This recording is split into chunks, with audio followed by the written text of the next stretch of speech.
আজকে আপনাদের সামনে খুব গুরুত্বপূর্ণ এবং মর্মাহত একটি বিষয় নিয়ে কথা বলতে আসছি। আমি কথা বলতে পারতেছি না, অসুস্থ। তারপরেও যদি কিছু না বলি তাহলে আপনারা হয়তো আমাকে সন্দেহ করতে পারেন। তাই আমি আমার কিছু কথা আপনাদের সাথে শেয়ার করার প্রয়োজন মনে করলাম। বিষয়টা হচ্ছে যে আপনারা দেখতে পাচ্ছেন যে সামাজিক যোগাযোগ মাধ্যমে আমাকে নিয়ে একটা বিষয় ভাইরাল হয়েছে, বিভিন্ন পত্রপত্রিকায় সেগুলো হয়তো প্রচার হচ্ছে। তো আমি আপনাদের বলবো যে এই বিষয়টার সাথে, যে বিষয়টা মেঘলা নামক একটা মেয়ে এবং আমার ছবি দিয়ে যে একটা অপপ্রচার করা হচ্ছে, অপবাদ রটানো হচ্ছে, এটার সাথে আমি কোনোভাবেই সম্পৃক্ত না। আমি এটার বিষয়ে কিছুই জানি না। আমি যদি বলি তাহলে বলবো যে মেয়েটা আমাদের এখানে পড়াশোনা করেছে, গত বছর পড়েছে এবং এর আগের বছরও পড়েছে। তো এর আগের বছর পূর্ণ বছর পড়াশোনা করার পরে সে আমাদের মাদ্রাসা থেকে চলে যায়। তো পরবর্তী বছর যখন মাদ্রাসা শুরু হলো তখন আমরা খোঁজ নিয়ে জানতে পারলাম যে কে কে আসে নাই। তো যারা যারা আসছে না তাদের মধ্যে সেও একজন ছিল, যে সে এখান থেকে চলে গেছে অন্য কোথাও। তো খবর নিয়ে জানতে পারলাম সে ঢাকা চলে গেছে, তার বাবা মার সাথে থাকে। বাবা মা সৎ বাবা এবং মা অন্য কোথাও আগে বিয়ে বসছিল। তো বর্তমান যে বাবা আছে মেঘলা, তার মেয়ে না, বরং আগের বাবার মেয়ে সে। তো সে যখন ঢাকায় চলে গেল আমরা শুনলাম, তখন আমরা কিছু বলি নাই, ঠিক আছে, ঢাকায় তো পড়াশোনা বেশি হয়, তাহলে পড়ুক। আমরা আমাদের ক্লাস শুরু করে দিলাম। কিছুদিন যাওয়ার পরে দেখলাম আবার এই মেয়েটা আমাদের মাদ্রাসায় আসছে।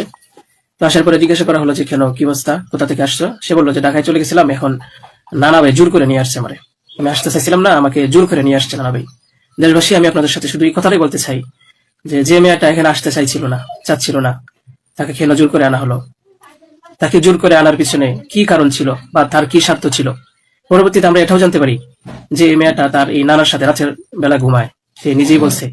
কেন বলছে? যখন আমরা জিজ্ঞাসা করলাম যে তুমি হিজাব পড়ো না, অন্য মেয়েরা হিজাব পরে, তুমি বুরকা পড়ো না, অন্য মেয়েরা বুরকা পরে, কারণ তার চলাফেরা সম্পূর্ণ আলাদা ছিল। আপনারা চাইলে গ্রামে গিয়ে মাদ্রাসার ছাত্রছাত্রী যারা আছে তাদের সাথে কথা বলে দেখতে পারেন যে সে সম্পূর্ণ আলাদা ছিল।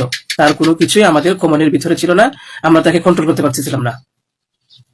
তো সে এইভাবে কিছুদিন থাকার পরে আমরা ভাবলাম যে হয়তো তাকে আমরা রাখতে পারবো না, কারণ আমরা তাকে কন্ট্রোল করতে পারছি না।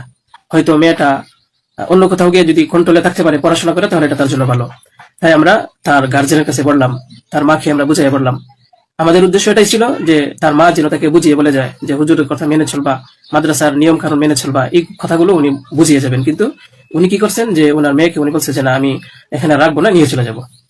তো আমাদের এখান থেকে প্রায় 5-6 মাস আগে আমাদের মাদ্রাসা থেকে নিয়ে চলে গেছে। হয়তো পরবর্তীতে খবর নিয়ে জানতে পারলাম সিলেটে যেখানে উনি থাকে সেখানে নিয়ে গেছে। তো নিয়ে যাওয়ার পরে এখন কিছুদিন আগে আবার আসছে, এসে বলতেছে যে এই দুর্ঘটনা, যে খুব বড় সমস্যা। যে কথাটা শোনার পরে আমার মতো একজন সাধারণ মানুষ, আমি আর সহ্য করতে পারছি না, আমি আর নিজেকে ঠিক রাখতে পারি নাই। আমি একেবারে অসুস্থ হয়ে পড়ছি। কারণ আপনারা হয়তো জানেন যে অনেকেই, আমার ফ্যামিলি আছে, আমার বাচ্চা আছে, আমার বিবি সাহেব আছে, আমার আত্মীয় স্বজন আছে। আপনারা বলুন তো, আমার নামে যে বিষয়টা প্রচার হচ্ছে, এটা আমার ফ্যামিলির লোকেরা দেখে আমাকে কি বলছে, কি ভাবছে? আপনারা সঠিক তদন্ত করুন। আমি কখনোই দেশের আইনের প্রতি অবাধ্য না, আমি শ্রদ্ধাশীল। দেশের আইন আছে, সে আইন সঠিক অপরাধী যে তাকে খুঁজে বের করবে। আপনারা অপরাধী খুঁজে বের করার আগেই যদি আমাকে অপরাধী বানিয়ে ফেলেন, তাহলে তো আসল অপরাধী পার পেয়ে যাবে, আসল অপরাধী তো ছাড়া পেয়ে যাবে। আপনাদের কাছে আমি অনুরোধ করে বলি, আপনারা আসল অপরাধীকে খুঁজে বের করুন। টেস্ট করা হোক যে আসলে এই বাচ্চা বাবাকে। আপনারা আমাকে টেক দিচ্ছেন, বিভিন্ন পত্রপত্রিকায়, টেলিভিশনে বলা হচ্ছে। আমি আপনাদের কাছে শুধু এই কথাগুলি বলবো যে আল্লাহ তাআলার বিচারের উপরে যদি শ্রদ্ধাশীল থাকেন, এই বিশ্বাস করেন, তাহলে আমাকে নিয়ে আর এরকম কাজ করবেন না। আপনারা সঠিক তদন্ত করে সঠিক অপরাধীকে খুঁজে বের করুন। আমি আপনাদের সামনে আর কথা বলতে পারতেছি না।